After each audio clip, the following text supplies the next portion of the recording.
Welcome back, fellow shop rats. Today, we're going to spend a little bit of time talking about what I've learned in this last year doing a YouTube channel. This is our last Talk About It Tuesday episode, and I felt like this would be a good thing to discuss. Let's watch the show intro. We'll meet in just 5 or 7 seconds. I'm Mike, and this is My Cars Shop. So as I said, this is the last Talk About It Tuesday for year 2022. It's crazy. I just received my report from YouTube on channel performance for the last 11 months, which is January 1 through December 1.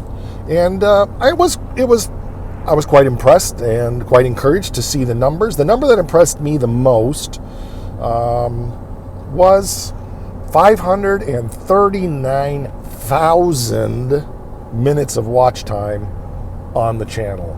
That's just under, if I remember right for the last year, that's just under 10,000 minutes. That's pretty significant in my opinion. I'm humbled and I'm honored that you guys and gals have spent so much time watching the channel.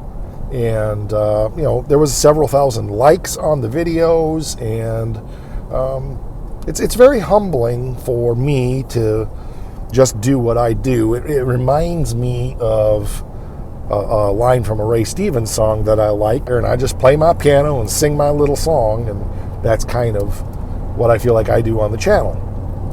But what have I learned? Well, what has happened on the channel? I know as of today, Monday, December 12th, I think it is, we have 1,500 subscribers, 1,500 and some number subscribers on the channel, like 1,510, I think. And we have released 400 videos on the channel to date. Now, this is the end of season 3, technically. We started the channel in 2019, but I don't count that as part of the seasons because there was only a few episodes there. But the 2020 season 1, 2021 season 2, 2022 was season 3. So we're heading into season 4 of MKS. And it's hard to believe that even though it's only been 3 years of working on the channel, and really 2 years of working seriously hard on the channel and being intentional, it's a little bit mind-boggling, everything that's happened up till now. There's been a lot of things that I've learned, and that one thing is play your own game. Just keep playing your game. Turn out stuff that you find interesting, because if you find it interesting, chances are other people will also. I always try to turn out a video that I would be interested in watching. And I think that kind of seems to be bearing fruit. I'm not one who's ever really liked a channel like we used to see back in the day on Horsepower TV or Hot Rod TV or whatever, where they bring in a rusted out piece of crap and 49.2 minutes later, it's a polished, painted car ready to hit the road.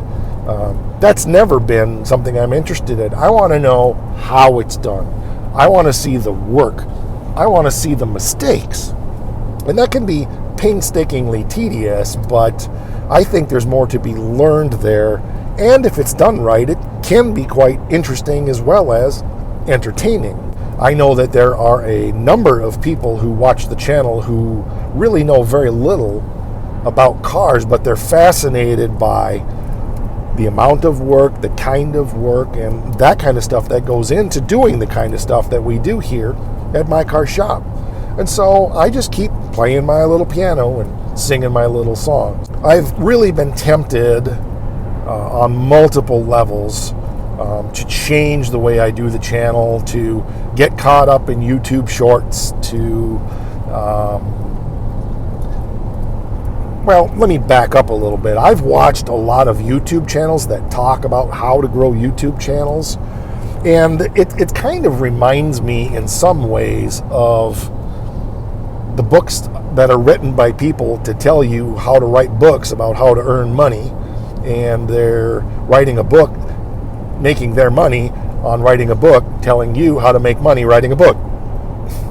I feel like it's the same thing, because some of these channels have definitely grown, but I think it's because the people that subscribe to their content aren't necessarily benefiting from their content, but they see this channel that they're subscribed to about how to grow a YouTube channel growing, and so they think that this is good advice for growing a YouTube channel. What? You know what I'm kind of getting at there.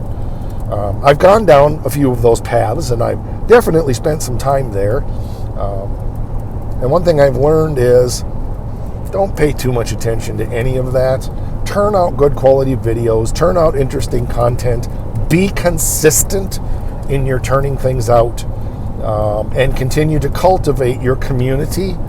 I'm much more interested in having a couple thousand subscribers who are highly engaged and interested and are supportive of the channel than I would be in having 100,000 subscribers who watch 10 seconds of a video and never really engage or participate in the community. Something else that I've learned is there is no substitute for just doing the work.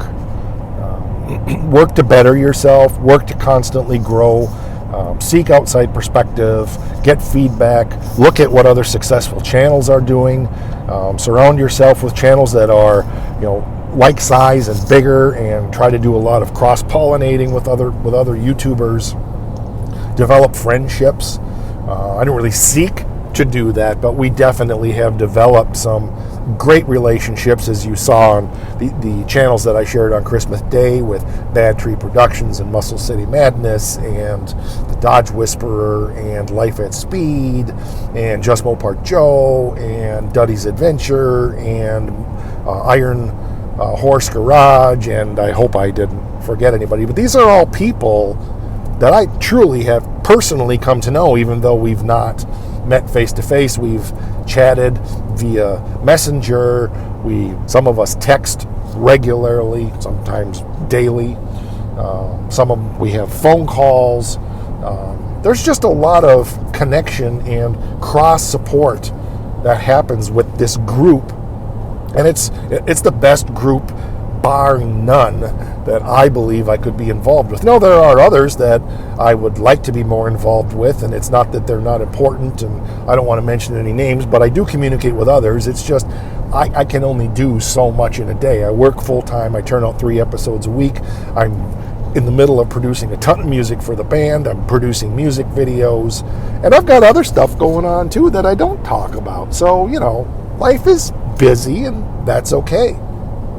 But you have to realize that there are limitations, and it's not that other people and other situations aren't important. It's just you can only do so much. And I think everybody kind of gets that. What's my biggest takeaway? There's no substitute for doing the work. Period. Just keep turning out the work. It's many days that I'll walk out in the shop on a Saturday morning and say, what do I feel like doing today? What am I up for? What can I put energy into? What can I do that's going to do justice to turning out some good content today? My mother had a saying that I grew up with, and it's pretty applicable to my life in many ways. And those that knew my mom, there's a few of you here, will get a chuckle out of this. But it's really true, and you can see that in the way I do the channel. I'm all over the place like horse shit on a wagon wheel. Some of that is because the way I'm wired, if I spend too much time focusing on minutia on just one project, I get bored and I lose motivation. But I gain energy by jumping around and doing this and doing that. And that, to me, is the fun of the hobby and having multiple projects. That's one of the ways I can accomplish multiple projects, because when something starts to become burdensome, I'll just put it aside and go work on something else. Now, you can do that within a project, of course. I choose to keep myself entertained by doing multiple cars and projects, as you obviously see by the channel.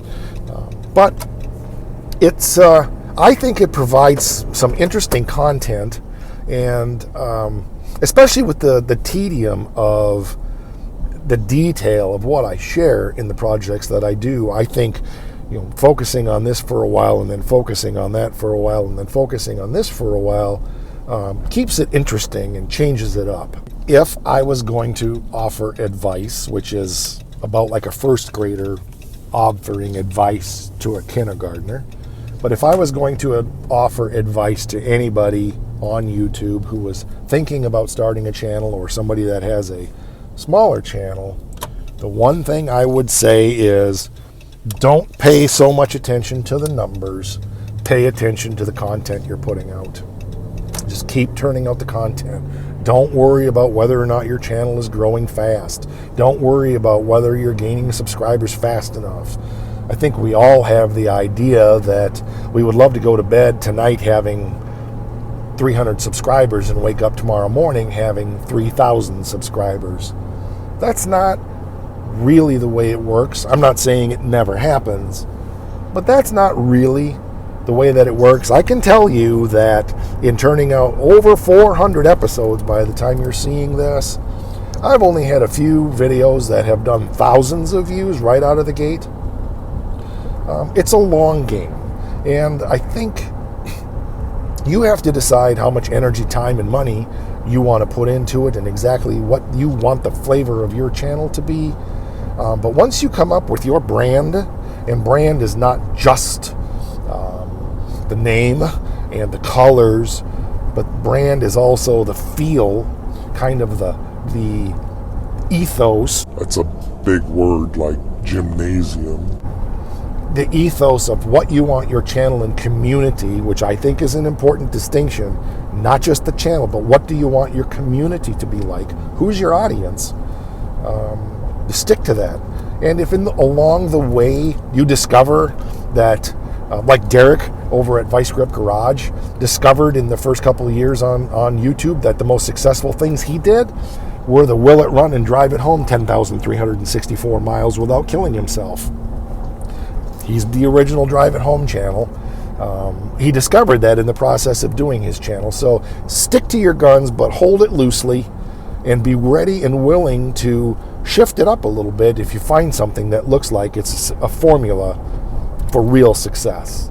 All right, that's all I got for this last episode for 2022 on Talk About It Tuesday.